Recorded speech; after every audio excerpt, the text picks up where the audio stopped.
Now let's get back to the immigration policies and immigration strategies. Yes. Why immigration is taking so much time to issue a work permit? Good question. This is something that we have we felt frustrated during the past years, and I will give you an example. In 2023, around 70% of our activity as professionals was related to work permits, residence permits. It was crazy that year because there weren't rules. Everybody would stay out of the immigration office without appointment, in the rain, in the sun. People were fighting they were going there early morning. Some slept in front of the immigration office. Whoever did this in 2023 and even prior to this year, they know what I'm talking about. It was crazy. People were jumping on the fences. No, I didn't like that period. Then work permits were released faster because everything was working. Everybody was working without rules. No, it was only one day without appointments. No, no. Yes. Tuesdays. Yes, of course, but we are talking about different nationalities. For each it was a different date, and we worked with several nationalities. But yeah, I remember what you are saying. But people were fighting, you know, crazy. I know, very well. And then they came up with the idea of making rules because I don't know if you are aware, but a lot of people got arrested during this period because they were doing fishy things, like things that they were giving bribes or I don't know, a lot of problems. This was not fair, and I embraced the change in the sense that although now it is harder, work permits are released slower. In the end, we are equal. If you apply, you can obtain a work permit without any problems. Myself as a lawyer, equally with you. We are not, let's say, put in a shadow by those that gives bribes, okay? This is a problem. Now, legislation makes the process harder, but also more quality in terms of who gets the work permits. And as I said, everybody is equal in how much time you spend into obtaining the work permits. And it's not necessarily a bad change because for the work permits, you have the possibility to apply everywhere in the country in the end, you know. And we work, for instance, with several immigration offices in certain cities, no more than 3 hours distance. And based on the availabilities, we make appointments either outside of Bucharest or in Bucharest or Ilfov, depending on the case.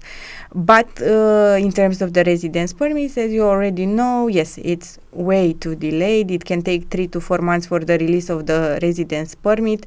It's too much time to spend because some people want to travel outside. Yes.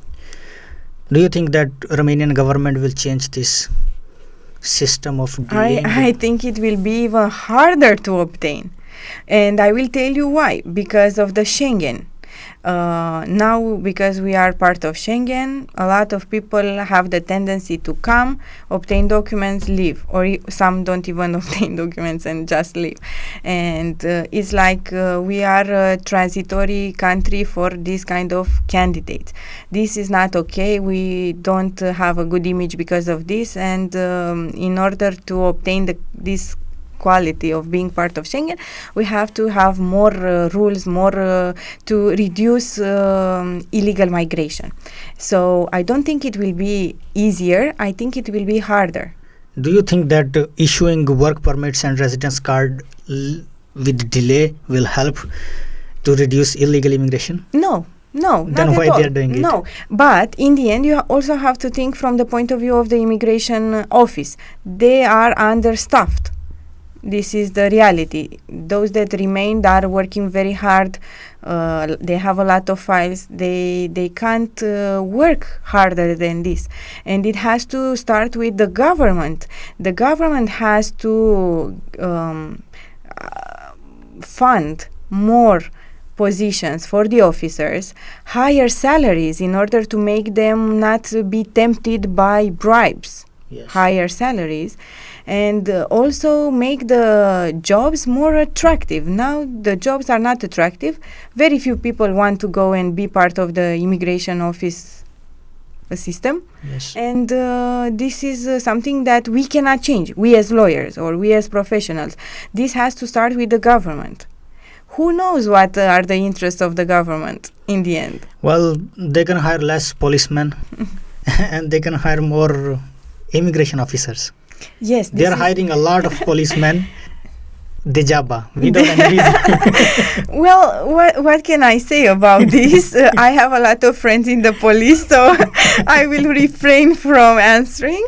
However, I do embrace the idea of hiring more officers, not only in the immigration office, in all Romanian institutions, okay? This is a problem, generally speaking, that you meet not only in the immigration office, also at the National Citizenship Authority, also at the town halls, everywhere where we are talking about a public institution, they are understaffed. It's like some are understaffed, others are too staffed. Overstaffed. Yes, overstaffed. Exactly. So they have to balance where people are needed versus where people are not needed. I can help if somebody asks.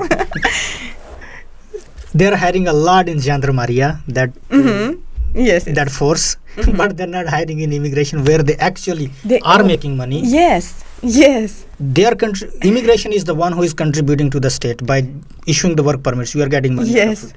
With the visa, you are getting money out of it, right? Yes, of course. But you know, there's a fun part to this, because immigration officers are doing internal job, you know, Yes. taking files for the work permits, residence permit. Others should be on the field to verify, like random checks, you know, to verify, are you legally staying, are you not illegally staying? And sometimes there were people that went to the immigration officer saying, look, I'm illegal, I want to leave. And people were, I finished my shift, come next day, you know. Yes. Because this is how the system works. What are the common reasons that attract foreigners, especially Asians, to come to Romania, live and work here?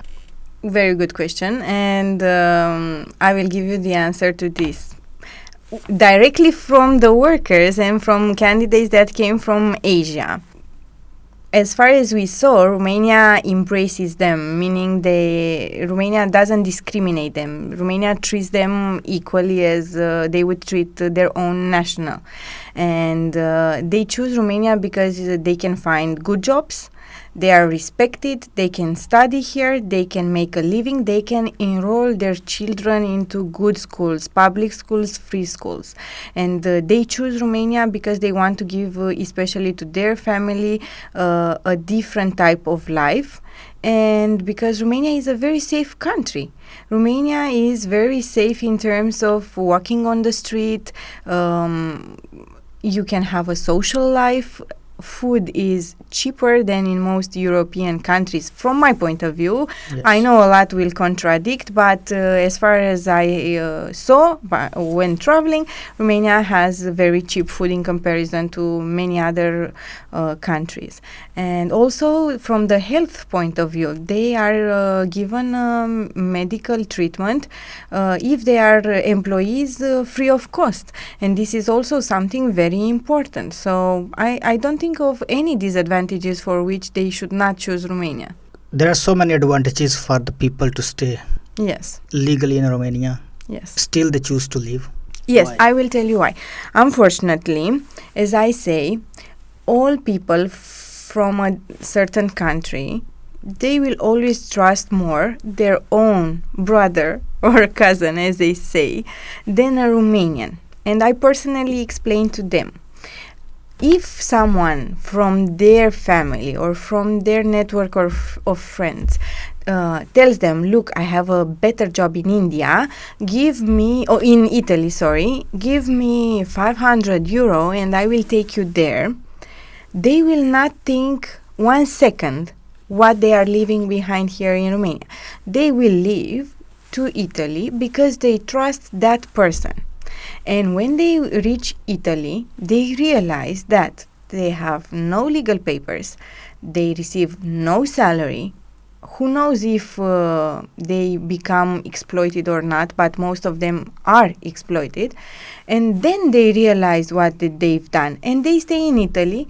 They work without salary for months. And if they take salary, it's without legal forms. They are not secured medically speaking. They don't receive a pension. So they are being scammed, but by their own people. And this is why they leave, because they trust more their own people than a Romanian. Yes. Unfortunately. So they are misled. Actually. Yes, scammed. People who are working in Romania, will they able to get pension from Romania later on? Of course.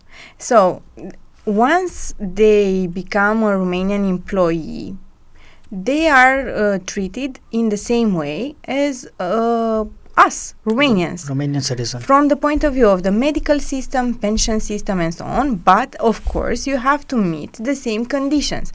You have to be an employee for a certain number of years. The Romanian employer has to pay for you, for your salary that you receive, the contributions to the Romanian government.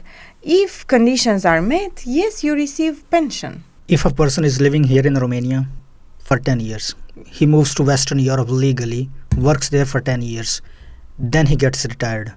So he served at least 20 years in Europe. He will be able to get his pension, right? Yes, of course. Yes, they will be accumulated. So conditions will be accumulated. How many years did he spend in Romania in work? How many years did he spend in, let's say, Germany? And in the end, when he meets the condition of the age, let's say it's 65, then he will receive pension not only from Romania but also from Germany, as long as he meets the conditions. But you know, some Romanian employers don't pay contributions for the foreign employees because they say that they will not need it, you know. No, but if they're not paying, they cannot renew their residence card. No, it's not like that. It is. What is the document that you are using in order to show this? Because you only have to be, but in the Revisal it doesn't show if you have as a Romanian employer debts to the fiscal authority. In the Revisal it only shows if you are still registered as a Romanian employee, but the company can as well have debts in terms of the social contributions. And this is something that I advise all employees to check with their employer if the contributions are being paid or not. And at what level, because it's one thing to have the minimum salary and the Romanian employer to pay the minimum contribution, but you receive in hand a certain salary, you might live under the impression that you might receive a higher pension, when in reality, when you meet the condition, you will find out that in the end you will receive the smallest pension. So it's important that you check, you do your diligence. You don't let the Romanian employer do whatever he wants, because the company might dissolve, might as well not have paid for your contributions, and by the time you need the pension, you will see that there's nothing else that you can do. ITME is not connected with the immigration? They cannot check? Hard to say. They have a database that they work together. Yes, they share, but also this authority is understaffed and they work limited. So there are times when they do random checks, and then is when they actually see if the Romanian company, let's say, has employees registered in Revisal, or if they pay the social contributions for the entire number of hours or for the full salary, but not always. So you don't have to leave it to the authorities to do this. You have to do your own diligence as a foreigner. Do you think that there are different policies of immigration between Eastern Europe, including Romania, and Western Europe? I will skip this question because of, let's say, the consequences. Tough question. You have a lot of experience in bringing people to Romania. You're working with all the nationalities. Yes. Currently, what nationality is coming the most here in Romania? We work and we appreciate mostly following Asian nationalities, people from India, people from Pakistan, hardworking, Sri Lanka for certain activities like horeca, meaning restaurants, hotels, and maybe cleaning. What else? We don't work necessarily with a lot of Bangladeshis, unfortunately, because of how the legislation is currently. But some years ago, we also worked with them in a very good manner. And Nepal, of course. Nepal is a very appreciated nationality here in Romania. My opinion is that all nationalities are can be, let's say, can fit into the Romanian market. However, it is important to understand the culture and the experience of each nationality. Meaning, from my experience, Pakistanis are very, very good in construction, very hardworking. Their structure is also is corresponding to the construction segment. While people from Sri Lanka, for instance, they are not necessarily very good in construction. From my point of view, they have a tendency towards cleaning, towards restaurants, where they are very good. I was surprised because I actually went to Sri Lanka last year, and they are very good at what they are doing in terms of how they serve in the restaurant, how cooking also. So all nationalities can fit the Romanian market, but it's important to fit in the right job. Don't put a Pakistani do cleaning, while don't put a Sri Lankan person to do construction. Yes. It will be a failure. What are the key domains in which Romania is lacking with manpower? Lacking these days? currently, yes. Construction, hotels, restaurants, cleaning services, massage. These are the main domains. However, I've recently seen people getting hired in other domains as well, like in supermarkets. There are a lot of foreigners, or I don't know, in different schools, like on teaching positions for different languages, because now more and more companies need translators or interpreters and so on. So it's a diversity of domains. It depends if you are skilled or unskilled and so on. What about the IT? IT, yes, good. We have a lot of IT people that come from different countries like India, Pakistan mostly. They are very good. And they can find, we call them blue collars. We work with blue collars as well, and we have a lot of clients that especially come from India and Pakistan that have highly qualified jobs here in Romania. Managerial jobs, right? Yes, and we even have some that earn more than 10,000 euro per month, salary speaking, because they are highly skilled. But they never showed that they make so much. Well, we know because we see their papers. They can't hide this from us. It would be useful for us to know prior to making an offer. Yeah.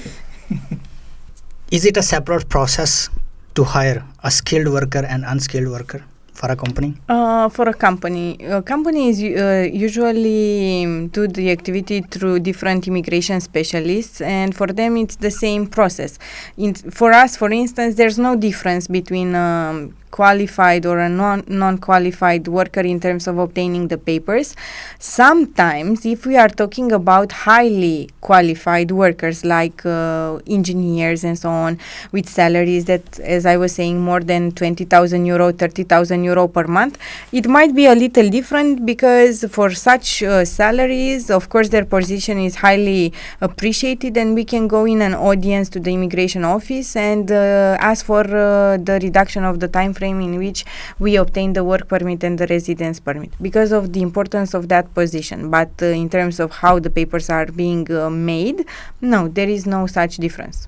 The company does not have to justify that this person really This is is a eligible? confusion that is currently made.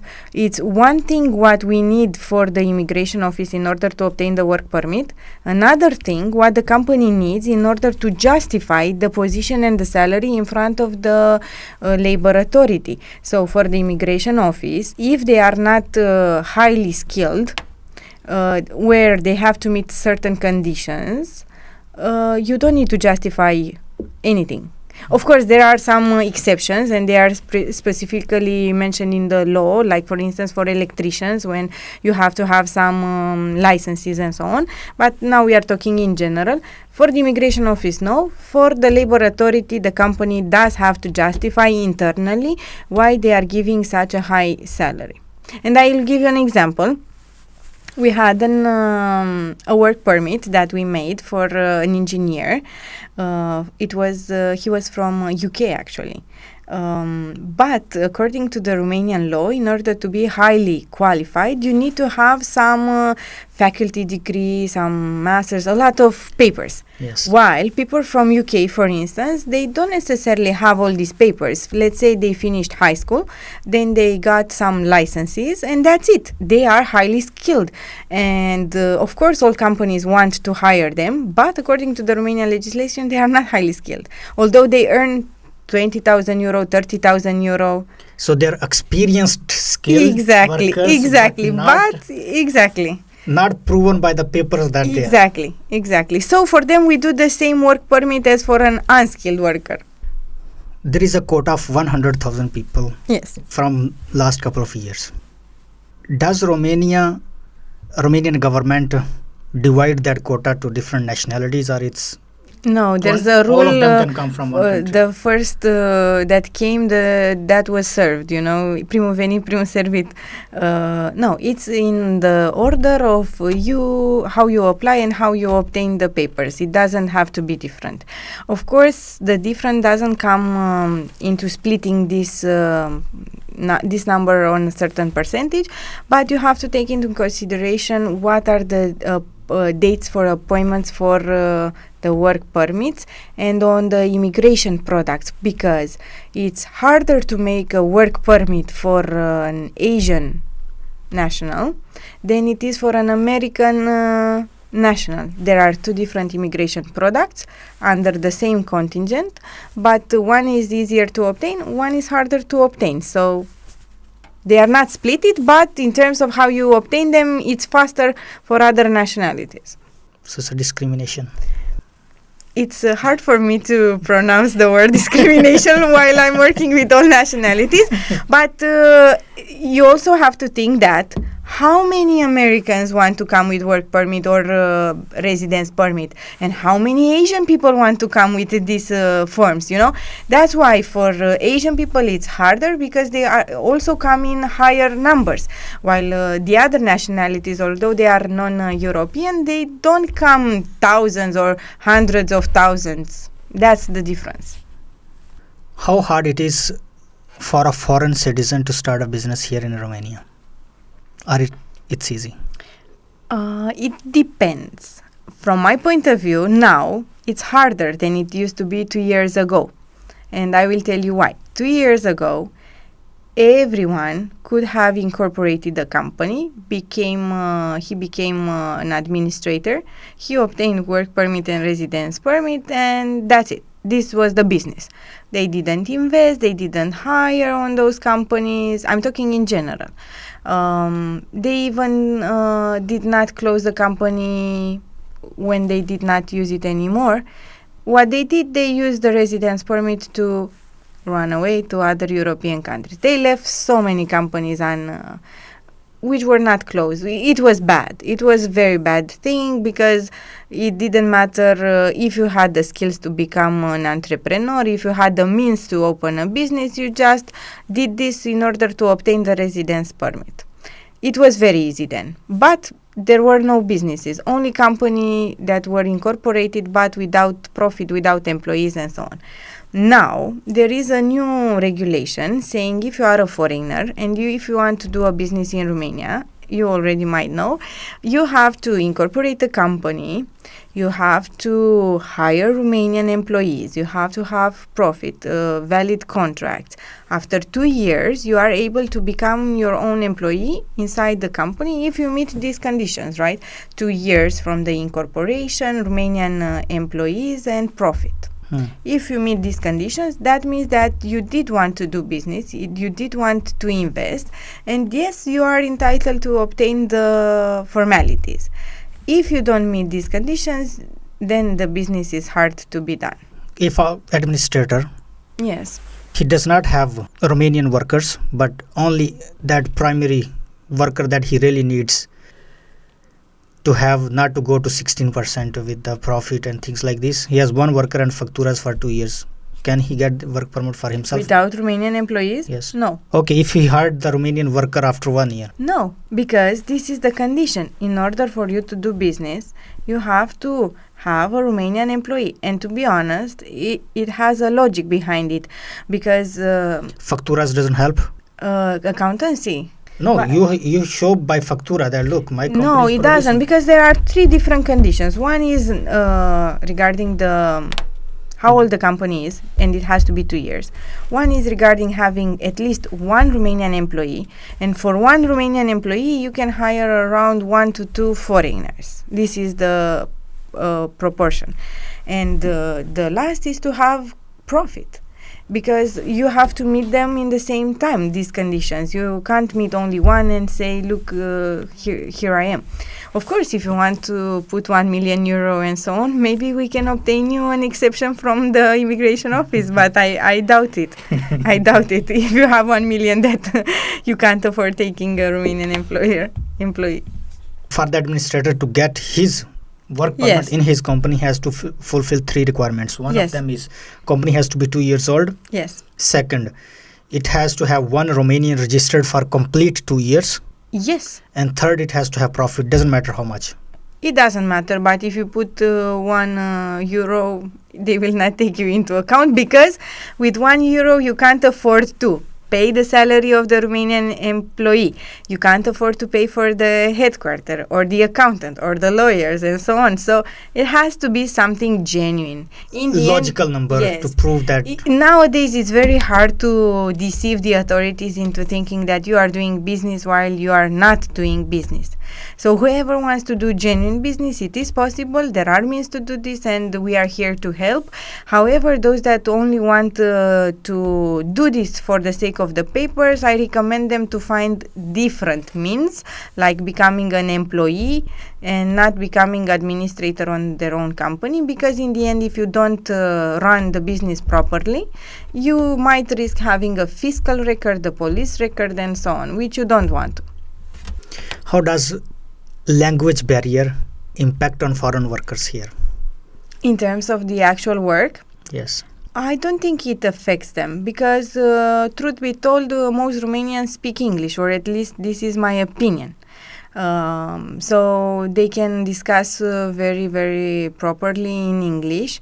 Also, there's the body language. Sometimes you just have to show, and you can understand each other. Sign language. Yes, sign language, and we usually use this with the Glovo workers. Sign language. And but one thing is very important to underline, is that those that chose to stay for more than 1 year, they learned Romanian. Not, let's say, academic Romanian, but they know how to use conversational Romanian. So they are very hardworking from this point of view. So my opinion is that this is not a language barrier. What is a language barrier is when they don't speak either English or Romanian. This is a problem, you know, and we have many cases. You mentioned Glovo workers. Yes. Did ever any Glovo worker came to deliver your food and ask for the tip? No, they never ask for tip. They are, at least with the Glovo people that I've met, they are always smiling. They never ask for anything. But because you always see the Glovo worker either making a joke or smiling, or you empathize more with them, and you always give tips.